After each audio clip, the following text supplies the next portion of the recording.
everyone, it's Mary.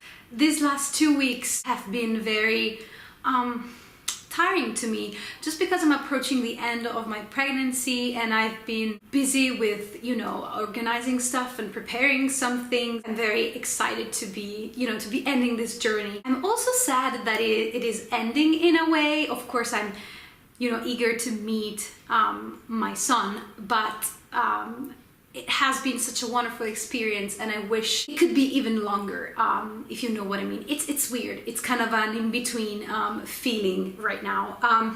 But aside from that, I have been reading not that much these past 2 months, so I have combined the June wrap-up and the July wrap-up together in one, since I've finished, I think, 3 books and DNF'd 1. Let's just talk about the books that I read, and then I will mention the books that I'm currently reading. The first book that I will talk about is The Fox Was Ever the Hunter by Herta Müller. And this was a pick for June for the Read Around the World book club, which I'm a part of, that is hosted by Mel over at Mel's Bookland Adventures. And unfortunately, this one was a DNF for me. This was a pick for Romania, I think, yes. And I just wasn't really getting into this book. I think I got into something like 20 or 30 pages in, and it was just not doing it for me. The writing style I found very annoying, very presumptuous in a way, and I didn't feel like it was, connecting things. At least I did not have the patience to wait if actually, it was like throwing inputs at you. At some point, probably the author would have, tied together all these kind of different strings of narration, and it would have made more sense, but I did not have the patience or the willingness to go on and see what was going to happen. I didn't care about anybody. I just wasn't connecting with the writing style and the characters at all. So yes, unfortunately I DNF'd this one. And then another book I read on my Kindle that I should have DNF'd but did not, just because I asked for this book for review, was Princesses Behaving Badly by Linda Rodríguez McRobbie. And I think I talked about this book quite in a lot of videos on my channel, but it's a non-fiction book about these women through history that were not all princesses, actually, as the title suggests, but maybe they were very rich and very kind of important, or they wanted to be princesses somehow. So yeah, it talks about their lives and the fact that they are not your standard princess, the princess that you would read about in like Disney stories, or actually watch in Disney movies. And I thought that the intention of the book was quite interesting, but the execution of it was very poor, and I felt like I was reading kind of a Wikipedia page. Actually, Wikipedia pages were written even better than this book. I didn't like the tone of it. It was very much ironic, and the writing was very sparse and just not very detailed. And sometimes I would feel like spacing out while reading just because it wasn't grabbing my attention, whilst being very condensed as a story. Like, the author wouldn't talk extensively about a single princess. There are a lot of people mentioned in this book, and not all of them get the same kind of treatment. Some of them have more detailed stories, but even those ones were not as detailed as I would have loved, the story to be. It was just very kind of dropped in the middle of the narration. I couldn't really focus on their lives and on what they were doing and why they were doing that. She didn't have always this piece of information about all of them, and you could tell that sometimes she was just drawing from kind of legends even, and it's not like, not all of the stories that are presented here are documented historically, which makes sense, but not for the premise that the author actually promised. So you know, if you tell me in the introduction that you want to provide a different take on princesses, it was not very clear whether it was aimed at, you know, at children, because, I mean, of course not. If you read the book, it's very gory in parts, very, those people that are portrayed here are very brutal in a sense, or they had like several issues or several psychological problems, which I don't feel like they have to be kind of taken as an example to actually compare to Disney princesses. Because whether I think that Disney princesses can obviously represent an ideal which is not that healthy for young children, for young girls, I don't necessarily feel that this kind of array of women are really to look up to. I don't know what, if it was a bit confusing, I think, the aim of the author. I don't think it sit quite well with the stories that she actually told. I did not like anything about this book, basically. That's why I give it such a low rating on Goodreads, and I'm sad to say so, but I thought it was a waste of time for me to read this book. I can't say that I was interested enough to actually look on Google about, you know, I googled the lives of about like 2 or 3 women that I didn't know of, and yeah, I kind of found more information on Google than on this book, which I don't feel like it's a good thing. So yeah, I really didn't like this book, and I don't think I would recommend it to other people. Next up, we have 2 books that I really enjoyed. So firstly, we have The Night of the Hunter by Davis Grubb, and this was the first pick for the book to film club that is initiated by Adam over at Memento Mori, that I'm going to link down below. And he started this project in which each month he reads a book and then watches the film adaptation to it. And yeah, and then you are supposed to do the same if you want to join in.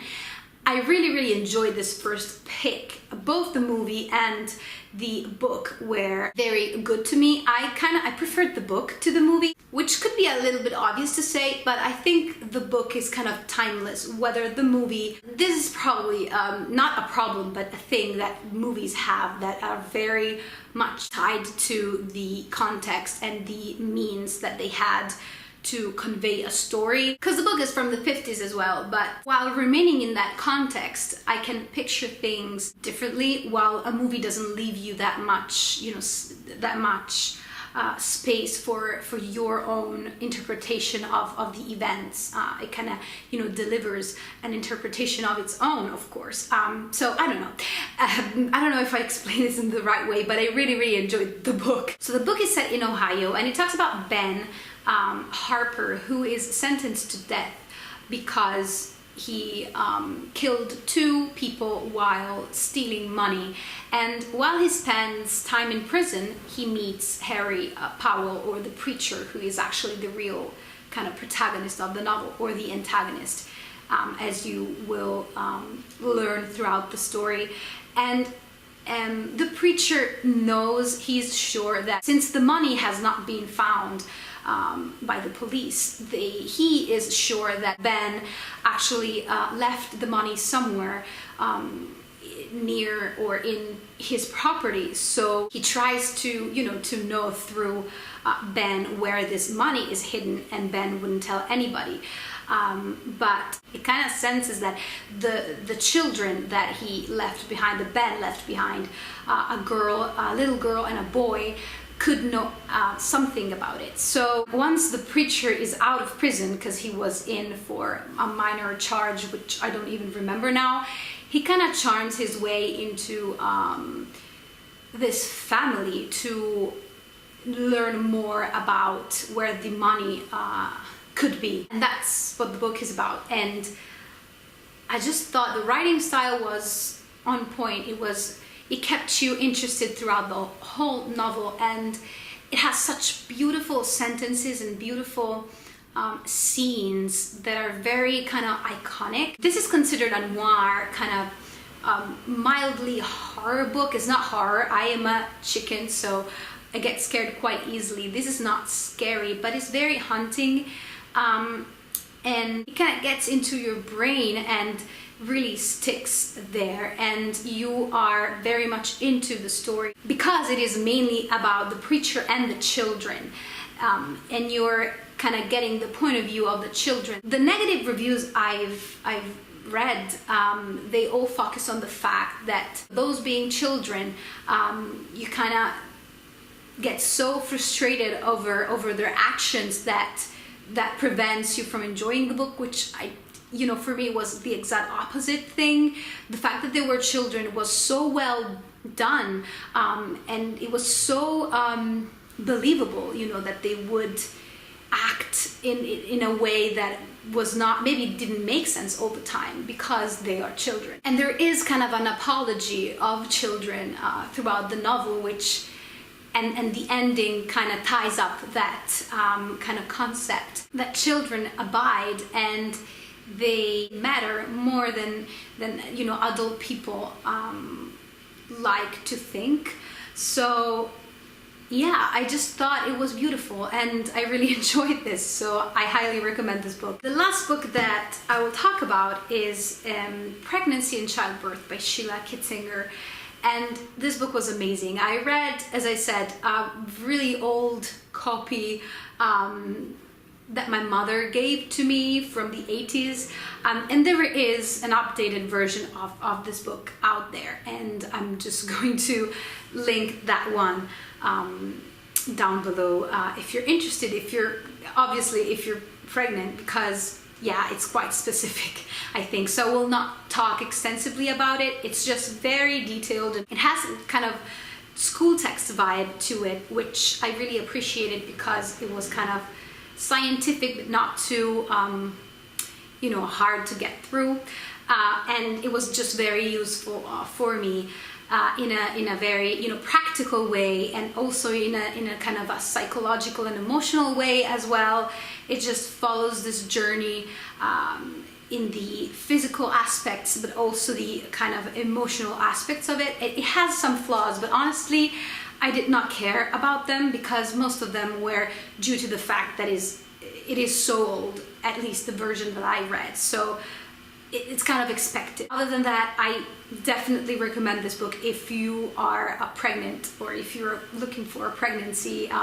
This is just perfect and I really enjoyed it. Sorry, you guys really can't tell, but it's so hot. I had to put my hair up because I'm sweating, which is very charming to say. But yes, so those were the books that I read in June and July. I'll just briefly mention what I'm currently reading.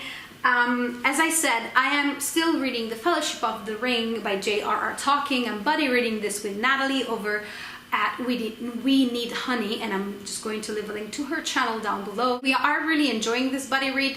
It is a reread for the both of us, and now that I'm getting more into it, I can see why it's kind of slow, and it kind of has its flaws, but I really don't care. That's basically my feeling towards The Lord of the Rings in general. It's just, I think this book, this series, well, this story is a gift, and especially for what it meant to me growing up. So yeah, I'm really enjoying the rereading process. And I am enjoying even sharing my experience with Natalie. It's very refreshing in a way to be talking about this book that we love that much, and we can actually share opinions on. So yeah, this one. Then I'm reading I'll Never Be Young Again by Daphne du Maurier. This is again for the Daphne du Maurier project that I'm participating in, that is hosted, well, is initiated by Ange over at Beyond the Pages, which is to read every Daphne du Maurier book that she's written in publication order. So this was the pick for July. For July. So I'm a bit behind. I've been struggling with her first book, and I have to say that I'm not really enjoying I'll Never Be Young Again as much. I mean, it's kind of putting me down a little bit, but I really want to power through and not DNF a Daphne du Maurier book just because I feel like it's worth to be reading, and I really want to read all of her books. So yeah, I'll try to go on and see whether it gets better. I really dislike the main protagonist of the book, and I don't see where this is going basically, but yeah, I will talk about it in my wrap-up. Then I am rereading The Great Gatsby by F. Scott Fitzgerald because I don't even know. I read it last year, so it was quite a recent read, and I enjoyed it. It was not my favorite book, not even on my top 10 books of last year, I guess, but something in this book resonated with me and kind of kept me, made me think about it often, and I just feel like it's a very summery book and the perfect book to be reading in August. So I just thought that I would pick this up again and read it, and I am not very far into it. I'm like 26 pages in, and yeah, enjoying, and I just feel like it needed to be reread. So that's what I'm doing. And that was it for this video. I hope you enjoyed, and please let me know if you've read any of the books that I mentioned, what you thought about them, and let's chat in the comments as usual. I'll see you in my next video. Bye!